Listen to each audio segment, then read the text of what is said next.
Bonjour Lise. Bonjour Marie-Julie. Alors aujourd'hui, je veux aborder un sujet avec toi qui est tabou chez certaines personnes, qui est le sujet de la sexualité. Alors bien que le sujet soit parfois tabou, le fait est qu'un certain nombre d'hommes et de femmes rencontrent des problèmes dans leur vie intime et sexuelle. Et la question que je voudrais te poser aujourd'hui, c'est est-ce que d'un point de vue spirituel, tu peux expliquer pourquoi certains hommes ont des difficultés à avoir des érections et certaines femmes à avoir des orgasmes?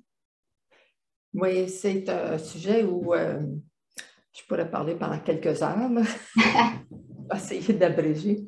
C'est que le problème principal, c'est que les gens pensent à la sexualité juste le côté physique, le plaisir physique de l'acte sexuel puis de l'orgasme. Et ils ne réalisent pas que finalement, cet acte sexuel est vraiment un symbole de la fusion entre l'homme et la femme, notre partie féminine et masculine. Parce que notre âme revient sans cesse sur la planète Terre tant et aussi longtemps qu'on n'aura pas appris à s'aimer complètement dans tous nos aspects. S'aimer, ça veut dire s'accepter, se donner le droit d'être des humains. On vient, c'est le mandat sur la planète Terre. On vient pour vivre toutes sortes d'expériences. On va revenir tant aussi longtemps qu'on n'a pas tout vécu, que ce soit être orphelin, être adoré dans sa famille, être un tueur, être un évêque, être de tous les métiers. On revient pour apprendre de vivre toutes sortes d'expériences parce qu'on est capable de se donner le droit d'être des humains là-dedans. Puis en faisant ça, parce que notre partie féminine puis la partie masculine, elle a des choses différentes. Hein? C'est le féminin qui sent les choses, c'est le masculin qui passe à l'action, bon, puis qui sait comment s'y prendre. Alors, quand on s'accepte, on est en train de fusionner notre féminin et notre masculin en dedans de nous. Et puis, ça, c'est l'orgasme par excellence spirituel de l'âme qui va vivre ce grand bonheur-là et qui n'aura plus besoin de revenir. Donc, l'acte sexuel sur la planète Terre, c'est juste une symbolique du grand plaisir, du grand bonheur qu'on va vivre, que l'âme aspire. Ça, tu sais, c'est comme si toujours pour nous rappeler ça. Puis comment on peut arriver à vivre un acte sexuel dans toute sa splendeur, puis son bonheur, puis le plaisir, c'est quand les deux personnes font l'amour, pas pour eux-mêmes, pas juste pour avoir un orgasme physique, là, mais parce que pour donner à l'autre personne.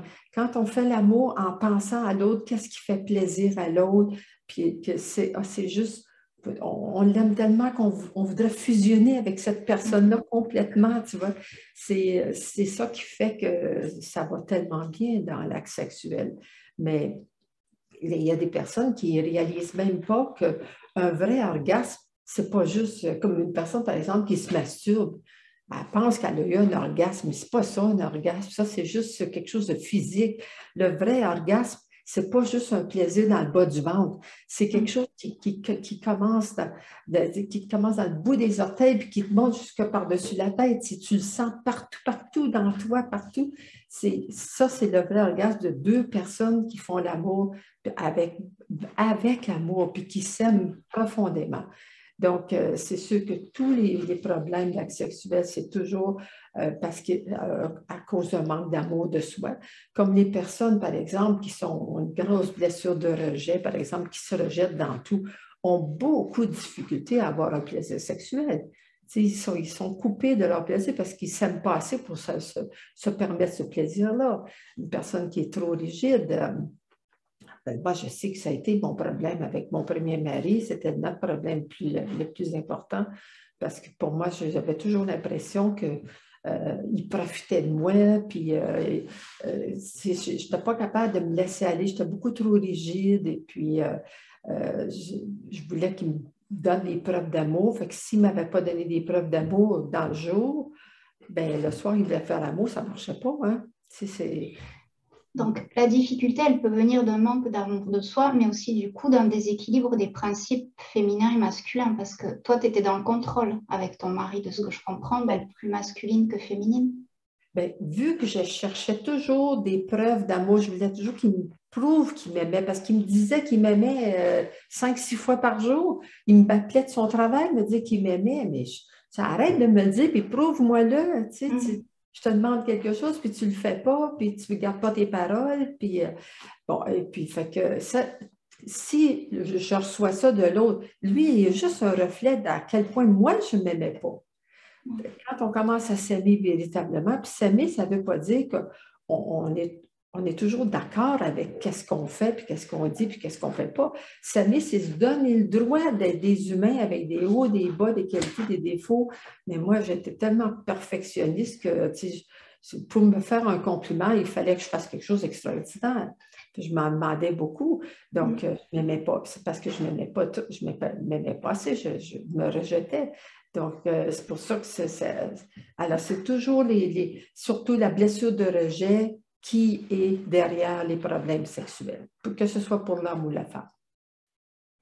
Et du coup, les principes féminins et masculins dans l'histoire, comment ils influent quand ils ne sont pas équilibrés? Ben, tu vois, c'était la séparation de l'homme et de la femme. Ça s'est fait, quand on voit l'histoire d'Adam et Ève, là, au début des temps, bon, il y a eu un homme et une femme. Puis après ça, on doit revenir jusqu'à temps qu'il y ait la fusion. Donc, c'est parce que le féminin, c'est des aspects de soi, comme par exemple, si monsieur est très masculin dans sa façon, des fois ça peut être vice-versa aussi. Lui, il est toujours, il faut qu'il pense, il faut qu'il réfléchisse beaucoup. Puis madame est beaucoup trop féminine parce qu'elle est spontanée. Puis madame arrive et dit, hey chérie, qu'est-ce que tu en penses qu'on pourrait partir ce week-end, faire un petit week-end amoureux à quelque part? Puis là, il dit, ben, wow, un instant, là, il faut que je vérifie si on a les finances pour faire ça, puis si c'est le bon moment, puis laisse pas réfléchir. Ben là, tu vois, puis là, ça il enlève tout son plaisir. Puis parce qu'elle n'est pas capable d'accepter que lui, il faut toujours qu'il réfléchisse, il ne peut pas faire des choses spontanées. Puis lui, il n'est pas capable d'accepter qu'elle soit trop spontanée. Fait qu'ils ne s'acceptent pas dans leurs principes, ni un ni l'autre. Puis c'est ça. Alors, plus on apprend à accepter la différence de l'autre, on est en train d'apprendre à accepter que notre féminin et notre masculin à l'intérieur de nous est différent aussi. Que hein? Puis plus on l'accepte, puis plus on commence à utiliser les deux, on arrête d'être trop un ou trop l'autre. La personne qui était trop réfléchie, elle va commencer de temps en temps à être spontanée. Puis l'autre qui était trop spontanée, elle va commencer à davantage à réfléchir. Donc, un couple qui s'aime beaucoup puis qui apprennent à s'accepter, après plusieurs années, ils fusionnent de plus en plus parce que tous les deux s'influencent. Hein?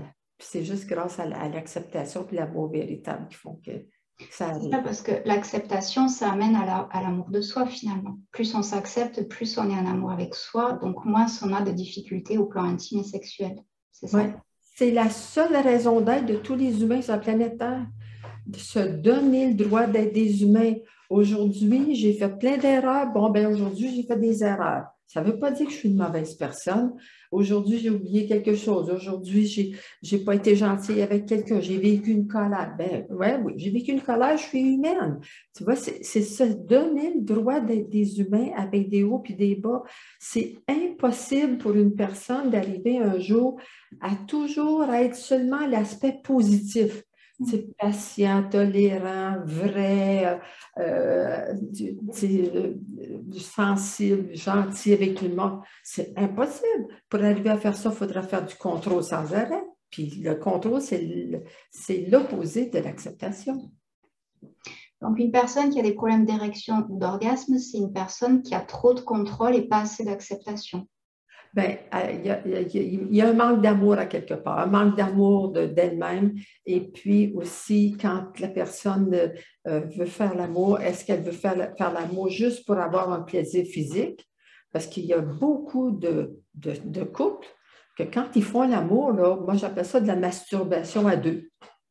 Il n'y a pas l'amour qui se dégage, de juste vouloir faire plaisir à l'autre, avoir du plaisir de voir l'autre avoir du plaisir, puis de penser à l'autre. Ça, c'est un vrai don de soi dans l'acte sexuel. Et c'est comme ça qu'on fusionne.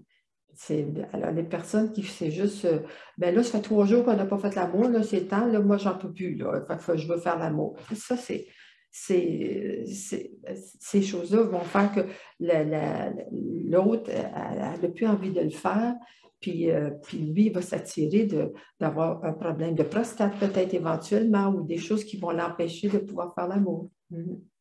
Parce qu'effectivement, après, les problèmes de cystite chez les femmes, de mycose vaginale, ce genre de problème, ça peut être aussi directement lié à un problème d'ordre intime et sexuel qui n'est pas réglé. Ah oui. Moi, les 15 années que j'ai été avec mon premier mari, j'ai eu plusieurs fois des vaginites, hein, des infections du vagin. Parce que là, quand j'avais une infection, le médecin disait des fois 10 jours sans faire l'amour. Ah, je disais, youpi! C'était un soulagement pour toi. Oh my God! Quand on pense à ça, aujourd'hui, j'en ris, mais dans ce temps-là, je ne trouvais pas ça drôle. Mais au point de me créer des maladies pour ne pas avoir à faire l'amour, tu sais. Je n'étais pas consciente dans ce temps-là que c'est moi qui l'avais créé, ma maladie. C'était pas quelque chose, un bon Dieu qui veut me punir à quelque part, là, tu sais. Donc, pour aider les gens qui ont ces difficultés d'érection, d'orgasme, de plaisir, en fait, tout court, le meilleur conseil en une phrase que tu leur donnerais, c'est quoi? Ben, c'est juste de travailler sur leurs blessures de rejet, puis d'apprendre à s'aimer davantage. Ouais. C'est se respecter, s'accuser un peu moins et accepter toutes les facettes de soi en se respectant, c'est ça? Oui. Ben, merci Lise. Et pour toutes ces personnes qui sont en recherche de plaisir et d'une vie intime et sexuelle plus épanouie, tu as créé un atelier pour aider ces personnes-là qui s'appelle... C'est certain que j'aurais beaucoup de choses que je pourrais dire. Tu sais, comme on fait un atelier de 2 jours là-dessus, puis on ne dit même pas tout ce qu'on pourrait dire parce qu'il y a tellement de choses, il y a tellement de cas spéciaux, mais bon, je juste rester à la base vu qu'on n'a pas beaucoup de temps, là, mais c'est juste de reconnaître que c'est quelque chose qui part de l'intérieur de soi. Ouais. Ouais. De toute façon, la réponse, elle est toujours en soi. Ça, c'est la base de ton enseignement. Il ne faut pas chercher ailleurs. C'est toujours en nous. Donc, l'atelier en question, si vous voulez aller plus loin sur le sujet et avoir des réponses, ça s'appelle Vivre harmonieusement son intimité et sa sexualité. Toutes les informations sur les dates proposées pour ces ateliers sont disponibles sous la vidéo. Et comme pour toutes les vidéos, si vous avez des questions à poser à Lise, n'hésitez pas à les laisser en commentaire et Lise y répondra lors de vos prochaines vidéos. Merci beaucoup Lise pour tes éclairages et merci à vous pour votre écoute. À la semaine prochaine. OK.